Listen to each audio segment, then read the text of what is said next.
Hey there, what's going on, everybody? I'm in my music room. I'm taking a little break. I'm rearranging everything, so it's kind of a mess. I'd show you, but like I said, there's just shit everywhere. So I'm taking a little time out. I just wanted to give a little backstory about the new Solar System album that's close to 2 weeks old now, entitled Xaxxon.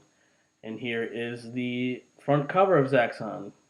Try to get a nice shot of it without the glare. This is the back cover of the record. Cover art was done by Joe Paris, who's done pretty much almost all the Solar System records. He's kind of the Storm Thurgeson of the Solar System. This is Great Song Guy, as many of you have seen. The story of Great Song Guy, really quick. My original idea for the album cover, which is still kind of in the same wheelhouse, but it's changed a bit. I saw a picture with a guy's face exploding, all glitched out, and I had an idea to kind of duplicate the picture but have it be all three of our faces, all three being myself, Brian Arbo, the bass player, and Daniel Vogt, the drummer, and kind of do our take on that.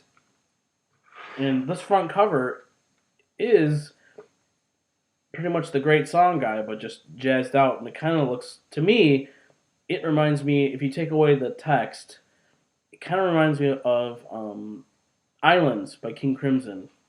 So I really liked what Joe showed me because this was in the process. I said, can we just have that be the cover? So that's what's become the cover. So Joe had taken our pictures at our practice space, and Great Song Guy comes from that. So it's a combination of all three of our faces to create this beautiful yet extremely hideous young man. The chin and the mouth is Dan, the drummer. My sideburns, my glasses, the eyes, my nose, and the eyebrows are yours truly. The forehead and the head of hair comes from Mr. Brian Arvo. And Great Song Guy has kind of become quite the character, as some of you will see when you receive your CDs in the mail. And some of you already have, so which I want to say first, I want to say thank you pretty much to 90% of the sales so far have been from the VC. So thank you, vinyl community, for being so supportive of the band and picking up a copy of Xaxxon, the third full band release. Little backstory about the Solar System as a band. I'd started recording music under the name The Solar System around 2002, though I didn't come up with a name until about 2005 or so, if my memory is correct. All the while, I was playing drums in various bands, the Shut Up and Dies, and then Cody Stage Fright, who I co-founded with my buddy Jim. All the while that was going on, I was making my weird psychedelic one-man recording records to kind of showcase my own songwriting and kind of the stuff that I myself was into, because I was a fan of the Shut Up and Dies and Cody Stage Fright music, and I related more towards what we did with the Shut Up and Dies. Cody Stage Fright was a little bit out of my comfort zone because we were like a funk rock band with a rapper, and I'm coming from the classic rock, psychedelic, progressive rock world, and that was kind of a different thing for me. So when I kind of wanted to come back to my own little world, I would make these Solar System records. Fast forward to December 2012, Cody Stage Fright had broken up, which was a good and a bad thing. Bad because we were quite popular, but good because a lot of tension in the band, mainly between myself and the lead guitar player. We just could not get along. I don't know what he has against me, but it was really shitty at the last year of it, and I was about to quit myself, but we kind of just disbanded. So the band broke up before I left because I was on the verge of leaving. Because I kind of hated the band for the last 6 months. It was kind of like an anxiety attack, going to practice type thing that just wasn't fun anymore. Anyways, I'd started another band with Jim. Well, not I didn't start. Jim asked me to jam with our friend Dave Goodman, Brian, and pretty much everybody but Derek. And I know that Jim and everybody but me had formed another band after the one that we formed imploded. And this band was Lafayette Collective, and that's how I met Brian Arvo, who's now the bass player and one of my best friends in the solar system. After Lafayette Collective kind of went nowhere, we were together for about 6 to 8 months, and it just wasn't happening. Jim wasn't into it. I wasn't really into it.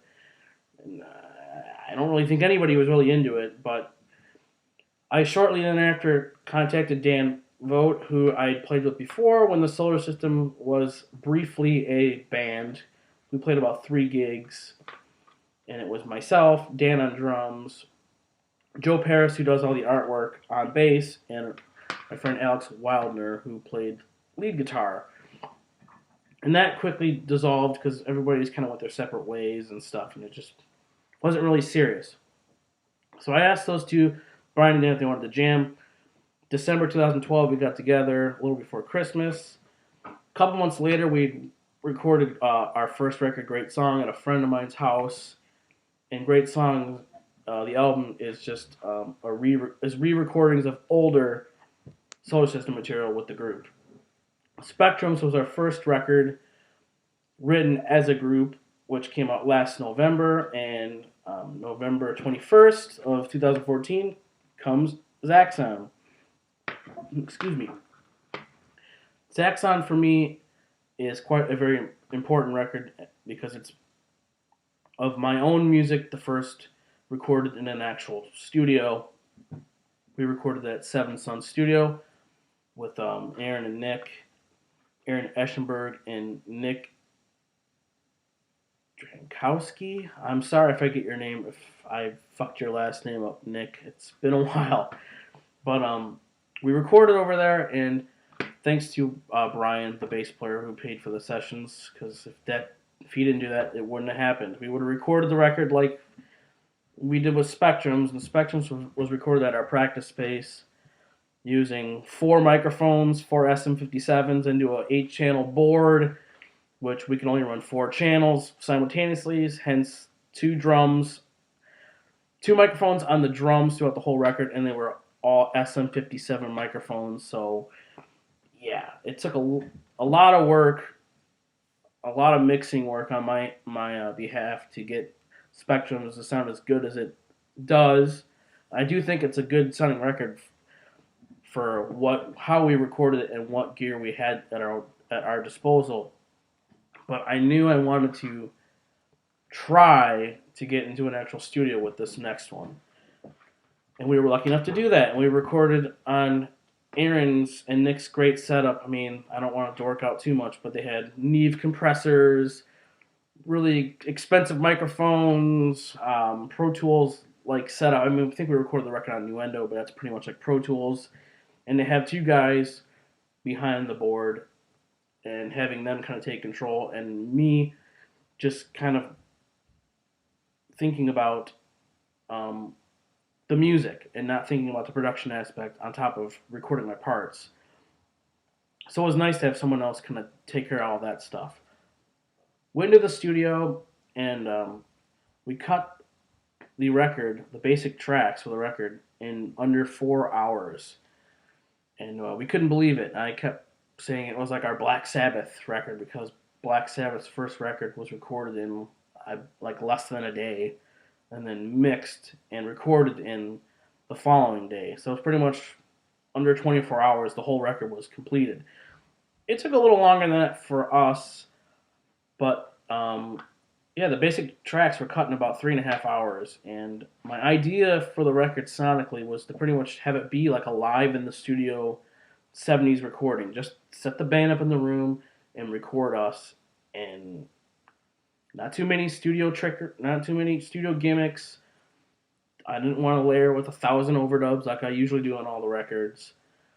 I want it to be real minimal. I want it to be what you hear from the 3 of us is what you're hearing on the record. And there's only a few guitar overdubs and some vocal harmonies and a tambourine overdub and a gong overdub.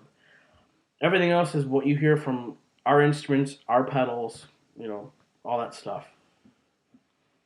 So recording the record was a lot of fun. We had like I said, it took about, I would say, about 48 hours total to do the record. Like I said, we recorded the basic tracks in one night in about 3.5 hours. I came back the next day and did my vocals, and Dan cut his vocals for his two tracks because he's got two songs on this album, as he did on Spectrums, and that's kind of become the like thing. Like, we switch instruments, and Dan has like two songs on each record, and it's kind of like the I always refer to it as like the Sabado thing because Eric Gaffney and Lou Barlow would play on each other's songs, and so that's kind of what we do. Anyways, after the vocals were cut, about a month later, maybe a little less than a month, when Aaron and Nick came back into town, they do sound for movies, and they were out in Hollywood doing sound work for the Whitney Houston story. So when they came back after that, I went in and we mixed and we mastered, and we recut two little guitar parts because of a buzz. So like two little, like the intro bit on Return of Biff, and then the beginning guitar part in Astray during the verse section. So we spent pretty much 2 days total doing that. Well, not a little under 2 days because one day I was there till about 4 in the morning. That was the day where we mixed it and we mastered it, and it was a lot of fun working with Aaron and Nick. I think we're going to do the record, the follow up to Xaxxon, whenever that will be, with Nick and Aaron, and it just went really smooth. It was a blast, and I have known Aaron for a while. Aaron recorded previous band Cody Stage Fright's very first EP about 6 years ago, so it was cool to work with Aaron again because it'd been so long, and I know he'd upgraded his gear quite a bit. He's been recording a lot of bands, and I knew that his skill overall had improved greatly, and we were talking about that. He was telling me over the phone, I can't wait for you to see these compressors, this and that, kind of getting me excited for the record. And I'm really happy with the record. It's our strongest songs to date. I think it's our best sonic sounding record, mainly because it was recorded in a professional way. Not to knock the records before, because I love recording on my 4-track. I love that sound. I love the tape hiss. I love the imperfections. I love recording on my GarageBand and just going nuts. I'm a fan of the lowest of lo-fi to the highest of hi-fi. But for me, it was kind of a personal goal that was finally achieved, to at least have one record of my own material recorded in a proper studio with good microphones, good equipment, and under good hands and good supervision with Aaron and Nick behind the board, and me kind of just being a musician and not being a musician and a producer and an engineer. I just played my guitar and just sang and told those guys, turn this up, turn that down, pan it this way, do that, add delay to that, that kind of stuff. So it was very nice to kind of not have my hands in it in that regard.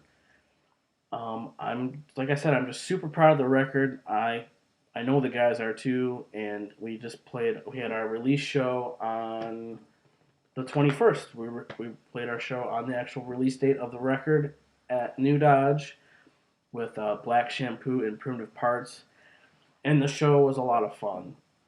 We played the whole record from front to back, and then we ended with a Pink Floyd medley of the first 3 songs of Dark Side of the Moon. So it's Breathe, On the Run, and Time.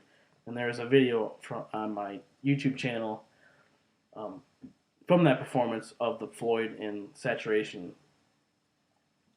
I mainly just wanted to come on here and just kind of give a little bit of a backstory about the record, and I hope you guys check it out. And if you're into it, please pick up a copy of the CD. They're on sale. You can get on the Bandcamp page. $10 in America, 15 Canada, elsewhere. Like I said, my 90% of my sales have been into the VC, so thank you guys so much. You'll be receiving your CD soon if you haven't already, and a little message from Mr. Great Song Guy himself. And there's links down below to our Bandcamp page and the link to the record. So thank you guys so much for your support, and I hope you dig Xaxxon.